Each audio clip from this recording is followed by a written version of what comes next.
Salut, j'espère que tu vas bien. Aujourd'hui, on se retrouve pour faire le bilan de mon all-in sur S&P 500 depuis maintenant 6 mois.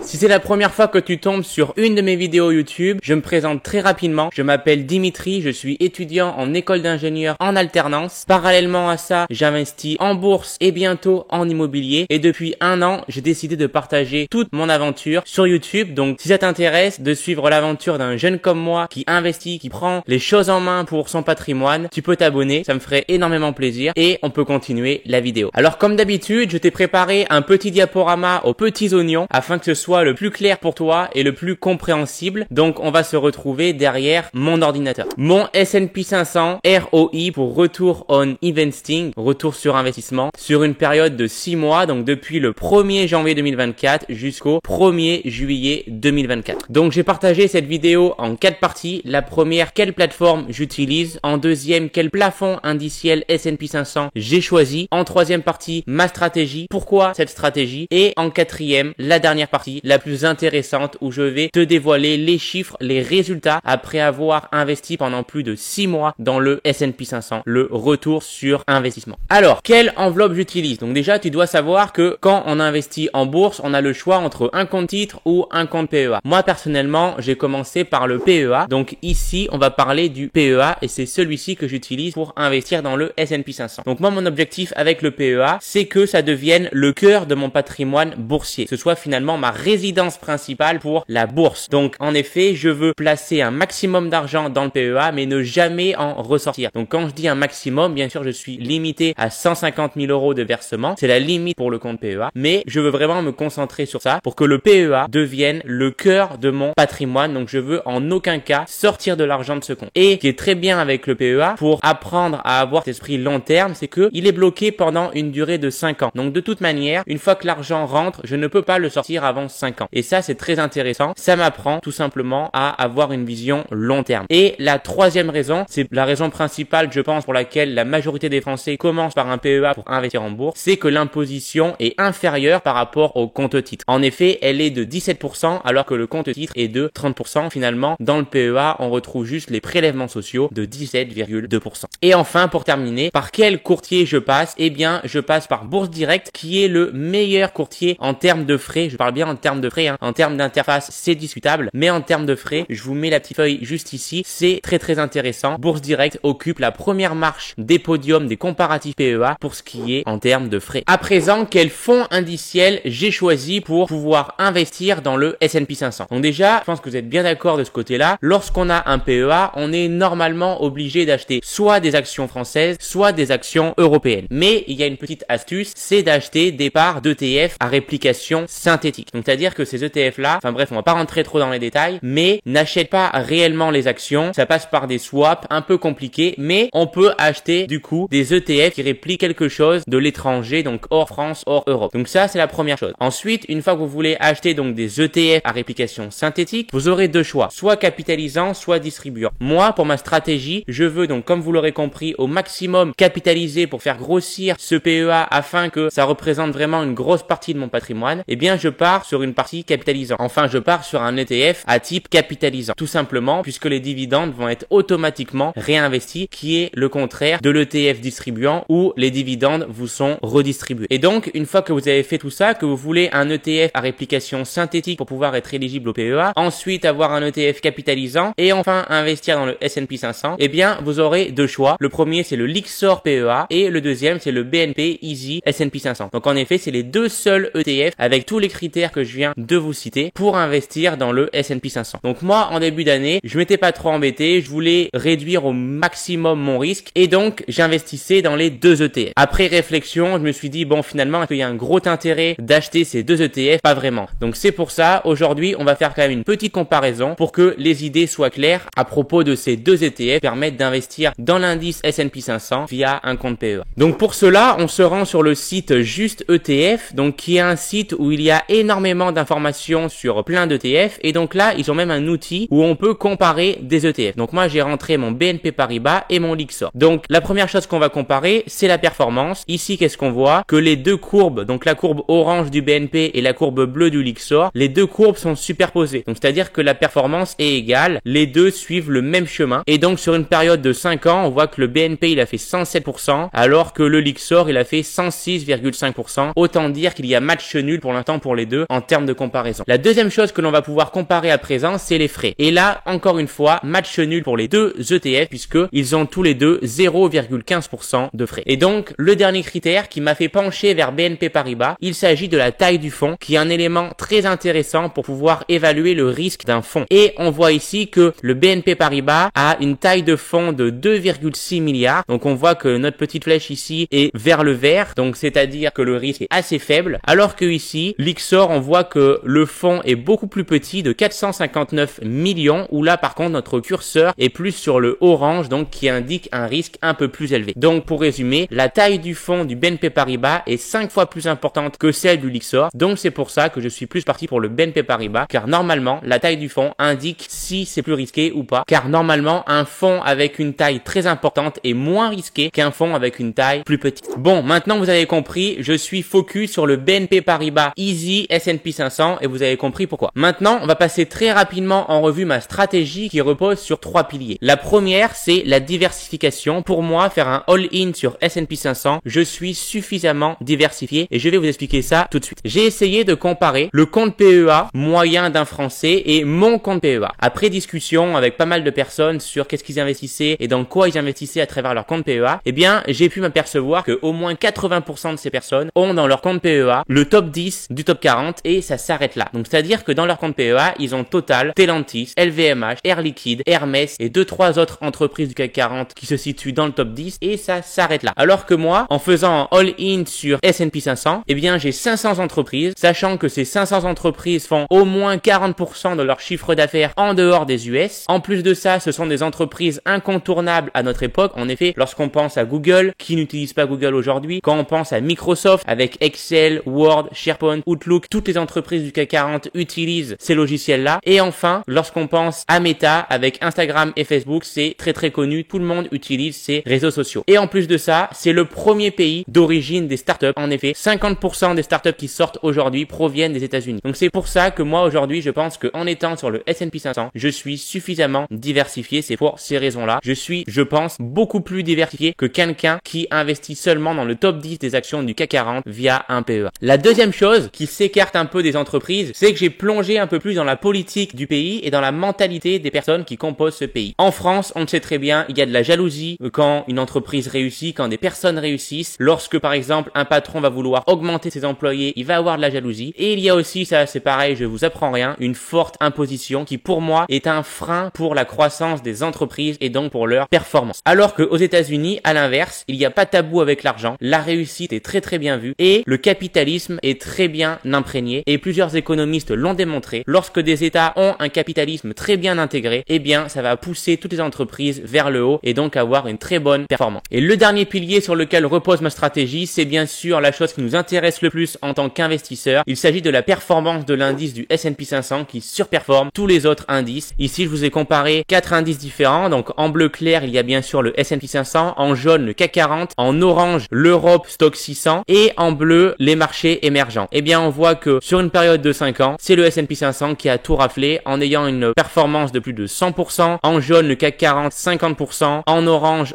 l'Europe Stock 600 40% de performance et les marchés émergents qui sont à la limite du négatif. Voilà donc pour ma stratégie qui repose sur 3 piliers comme vous l'avez vu. Maintenant, on va passer à la partie la plus intéressante pour vous, je pense. Il s'agit de mon retour sur investissement sur 6 mois. Donc 6 mois, comme je vous ai dit, j'ai commencé à faire du all-in sur S&P 500 à partir du 1er janvier jusqu'à maintenant, on est au mois de juillet. Donc ici, je vous ai fait un petit tableau récapitulatif. On retrouve plusieurs colonnes. La première, c'est les dates des ordres que j'ai passés. En deuxième, c'est le code easing, donc finalement la plaque d'immatriculation des ETF. Ensuite, en troisième, le nombre de parts que j'ai acheté d'ETF. Ensuite, le coût. Ensuite, mon PRU, mon prix de revient, le prix actuel de l'ETF et la plus-value que j'ai réalisée. Donc déjà, je tiens à préciser que du mois de janvier jusqu'au mois d'avril, j'avais un DCA de 500 € par mois. C'est à partir du mois de mai où j'ai commencé à augmenté mon DCA à 650 € car mon salaire avait augmenté, donc j'ai directement augmenté mon DCA. Et donc ici vous me demandez peut-être, ah oui Dimitri, mais pourquoi si tu as un DCA de 500 €, pourquoi ici au mois de février tu achètes deux fois dans le même mois en plus 700 € et après 400 €? Ça c'est tout simplement que entre temps j'ai réalisé des ventes d'actions et donc j'investissais non pas seulement mon DCA mais j'investissais aussi l'argent qu'il me restait dans mon compte espèces. Donc c'est pour ça que on retrouve par exemple ici 700 €. C'est juste que j'avais réussi à vendre pour un peu plus de 200 € d'actions, donc j'avais compensé en plus de mon DCA avec mes 200 € de vente. Bref, je pense que vous avez compris. Donc au final, qu'est-ce qu'on en retient sur 6 mois? Que j'ai acheté pour 8152 € de parts d'ETF S&P 500. J'ai réalisé une plus-value de 486 €, ce qui me fait un rendement de 6%. Ce 6%, comment on le calcule? On fait juste 486 divisé par 8000 et on obtient 6%. Voilà, je pense que c'est plutôt pas mal. Si on veut comparer ça par exemple au moyen d'épargne préféré des Français, le livret A, qui réalise lui 3% en un an, eh bien moi j'ai fait 2 fois mieux en 2 fois moins de temps puisque j'ai fait 6% en 6 mois. Bien sûr, je tiens à préciser que ça reste une performance qu'il faut prendre avec des pincettes puisque c'est juste sur une période de 6 mois qui est très court. Là on est sur du court terme. Le long terme, faut minimum voir sur du 5, 10, 15 ans. Donc on reverra, vous inquiétez pas, de toute façon il y aura des bilans assez régulièrement et on verra si ce rendement ici, il reste convenable dans le vert ou si un jour il passe dans le rouge. Moi c'est le but de ma chaîne clairement puisqu'on va voir en effet sur internet qu'il faut acheter du S&P 500, qu'il faut acheter ça, qu'il faut acheter ça. Mais finalement, qui montre ces chiffres? Absolument personne. Donc moi aujourd'hui c'est très bien, c'est dans le vert, c'est en positif. Donc vous derrière vous êtes content, vous dites ah oui c'est bien Dimitri, c'est bien investir. Mais par contre ne vous inquiétez pas, si un jour c'est en négatif et que j'avais prévu de faire mon bilan, c'est pas parce que c'est en négatif que je vais dire ah non